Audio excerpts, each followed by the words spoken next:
Hello friends, welcome to your own channel daily stock. तो दोस्तों, इस वीडियो के अंदर हम एंड्योरेंस टेक्नोलॉजीज के डिटेल्ड एनालिसिस के बारे में बात करेंगे और जानेंगे कि अब आपको इस स्टॉक के अंदर इन्वेस्ट करना चाहिए या नहीं। चलिए शुरू करते हैं। तो देखिए, सबसे पहले हम ये जानेंगे कि ये कंपनी काम क्या करती है। तो देखिए, ये कंपनी एल्यूमिनियम कास्टिंग बनाने का काम करती है, सस्पेंशन का काम करती है और ट्रांसमिशन और ब्रेकिंग प्रोडक्ट का ये कंपनी काम करती है। तो देखिए, अगर हम इजी लैंग्वेज में अगर हम समझे तो देखिए, जो 2 व्हीलर व्हीकल्स होते हैं, 3 व्हीलर व्हीकल्स होते हैं और 4 व्हीलर व्हीकल्स होते हैं, उनके जो ऑटो कंपोनेंट्स होते हैं वो ये कंपनी बनाने का काम करती है।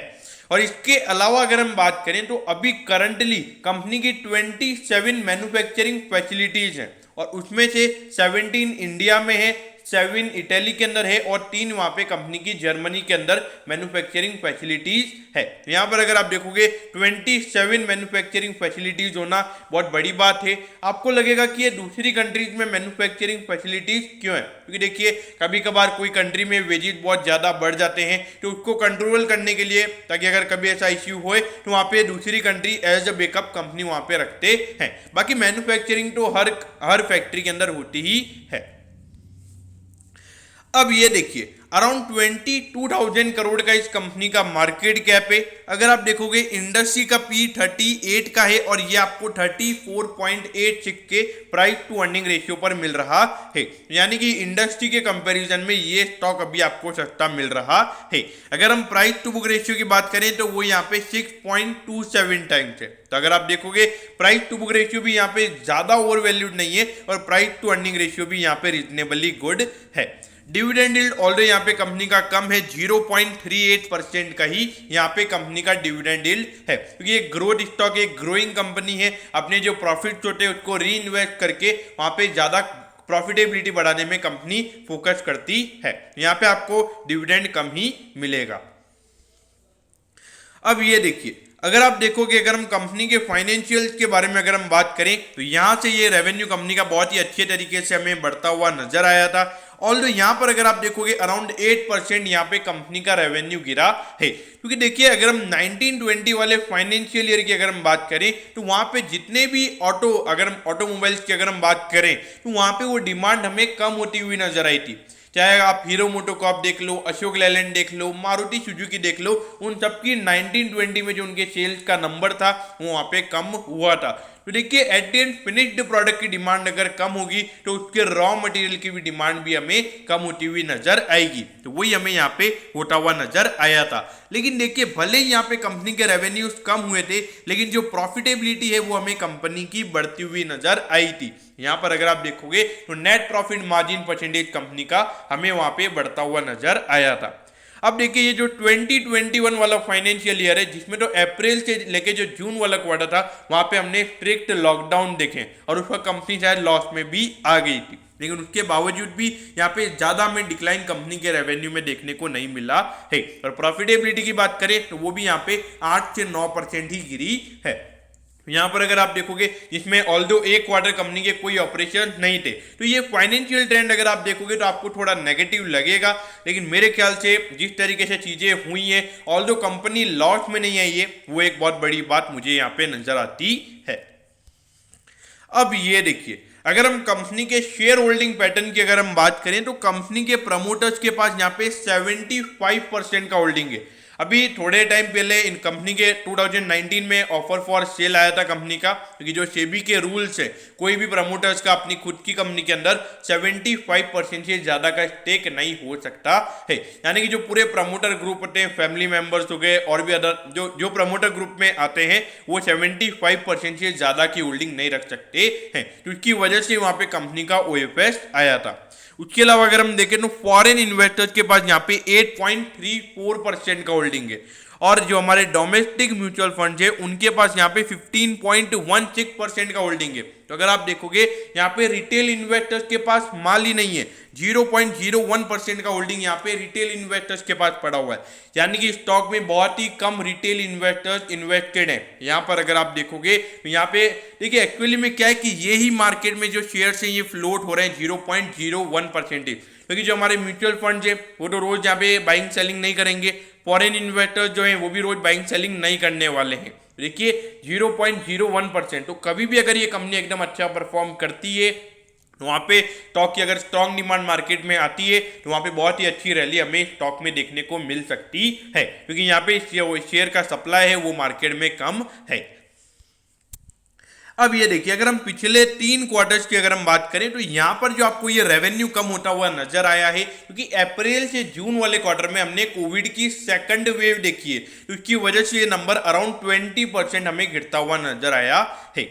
लेकिन ऑल्दो अगर आप देखोगे कंपनी लॉस में नहीं आई है, तो देखिए अप्रैल और मई में लॉकडाउन से सिर्फ जून में ऑपरेशन हुए, उसके बावजूद भी यहाँ पे कंपनी को 96 करोड़ का प्रॉफिट हुआ है। तो मेरे ख्याल से एज अ शेयर होल्डर आपने ये जो कंपनी ने प्रॉफिटेबिलिटी कमाई है मेरे ख्याल से बहुत ही अच्छी यहाँ पर है।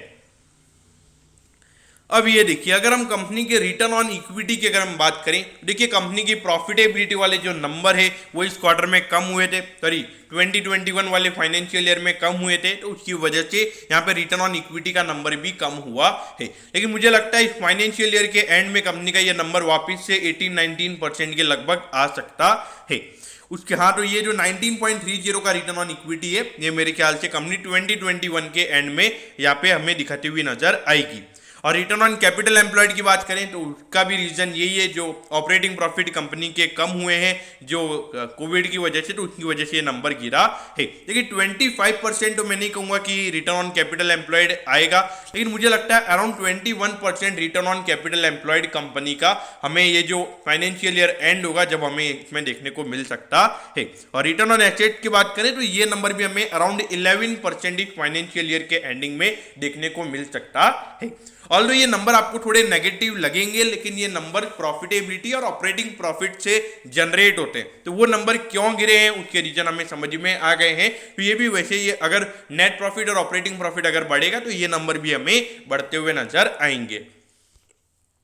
अब ये देखिए अगर हम कंपनी के डेट की बात करें तो पिछले 3 साल से लगातार यहाँ पे जो कंपनी का डेट है वो कंपनी कम करती हुई हमें नजर आ रही है। देखिए 2021 वाले फाइनेंशियल ईयर में जहाँ पे इकोनॉमिक कॉन्ट्रैक्शन में हो गई थी और वहाँ पे कंपनी ने अपना डेट पे करने की सोची, और यहाँ पे जो दूसरी कंपनी थी वो डेट ले रही थी और वहाँ पे इन कंपनी ने डेट कम किया है, और 0.12 का यहाँ पे नी के बराबर कंपनी का डेट है। और अगर हम इंटरेस्ट कवरेज रेशियो की अगर हम बात करें तो 48.83 का यहाँ पे कंपनी का इंटरेस्ट कवरेज रेशियो है, यानी कि जितना इंटरेस्ट कंपनी को पे करना है उसका 48 टाइम्स कंपनी ऑपरेटिंग प्रॉफिट कमा रही है। यहाँ पर अगर आप देखोगे कंपनी के डेट के कोई भी इश्यूज यहाँ पे हमें नजर नहीं आते हैं। और देखिए जो ऑटो कंपोनेंट मैन्युफैक्चरर यहाँ पे कंपनी जिस इंडस्ट्री में कंपनी काम कर रही है वहाँ पे ये चीज़ें बहुत मायने रखती है, और वहाँ पे अगर कंपनी का डेट अगर इतना कम है वहाँ पे कंपनी के लिए ग्रोथ अपॉर्चुनिटीज अगर मार्केट में ज़्यादा होगी तो कंपनी उसे ईजिली कैप्चर कर पाएगी।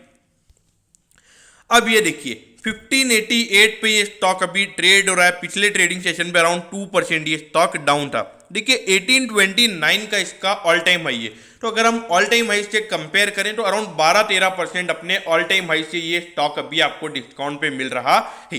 देखिए एंड्योरेंस टेक्नोलॉजी की अगर हम बात करें तो लगातार जिस तरीके से ये कंपनी इनोवेशन में बिलीव कर रही है और लगातार जिस तरीके से कंपनी ग्रो करने की कोशिश कर रही है, मतलब जो मैनेजमेंट से जो चीज़ें हमें सुनने को मिल रही है, मेरे ख्याल से एक अच्छा इन्वेस्टमेंट अपॉर्चुनिटी मुझे यहाँ पे नजर आता है। देखिए अगर आप एक कंजर्वेटिव, एग्रेसिव या मॉडरेट तीनों काइंड ऑफ इन्वेस्टर अगर आप हैं, मतलब तीनों में से अगर आप कोई भी इन्वेस्टर है, मेरे ख्याल से यहाँ पे इन्वेस्टमेंट किया जा सकता है, क्योंकि जिस तरीके से हमने ऑटो इंडस्ट्री को देखा है पिछले 2 साल से जो हमने देखा है, लेकिन अभी जो डिमांड हमें अराइज होती हुई नजर आ रही है, और यहाँ पे as a raw material manufacturer यानी कि जो ऑटो कंपोनेंट ये कंपनी बनाती है, तो वहाँ पे इस कंपनी को बहुत ही अच्छा एडवांटेज मिल सकता है। और जो भी इलेक्ट्रिक व्हीकल्स की डिमांड मार्केट में बढ़ रही है वहाँ पे इस कंपनी को भी एडवांटेज मिल सकता है। तो इसीलिए मैं यही बोलूँगा कि एक long term point of view से अगर देखा जाए तो ये कंपनी मुझे बहुत अच्छी नजर आती है। ऑल्दो ये मेरा पर्सनल ओपिनियन है, आपको अगर कोई भी डिसीजन लेना तो अपनी खुद की रिसर्च करके या फिर अपने फाइनेंशियल एडवाइजर की एडवाइस लेकर ही काम करना है। बाकी ऑल्दो लॉन्ग टर्म के लिए मेरे ख्याल से इन्वेस्टमेंट किया जा सकता है, और अगर मार्केट में थोड़ी प्रॉफिट बुकिंग आती है और ये स्टॉक 1500 1400 के नीचे अगर जाता है तो मेरे ख्याल से as a long term point of view यहाँ पे बहुत ही बढ़िया अपॉर्चुनिटी लॉन्ग टर्म इन्वेस्टर्स के लिए यहाँ पे होगी। उसके अलावा अगर हम बात करें शॉर्ट टर्म व्यू की, देखिए शॉर्ट टर्म में यहाँ पे मैं कुछ व्यू नहीं दूंगा, तो कि शॉर्ट टर्म में ऑटो स्टॉक की अगर हम बात करें तो वहाँ पे थोड़े इतने पॉजिटिव मार्केट रिएक्शन नहीं दिखा रहा है, लेकिन मेरे ख्याल से अभी ये पूरा सेक्टर है ऑटो सेक्टर, अगर हम बात करें तो ये पूरा अंडर परफॉर्मिंग सेक्टर है। अगर पूरे मार्केट पॉइंट ऑफ व्यू से अगर हम बात करें तो इतना मार्केट चढ़ गया उसके बाद भी, तो यहाँ पे इस सेक्टर पे आपका फोकस होना चाहिए, स्टॉक पे भी आपका फोकस होना चाहिए। लेकिन अभी फिलहाल शॉर्ट टर्म के लिए मेरे ख्याल से थोड़ा कॉशियस अप्रोच ही होना चाहिए।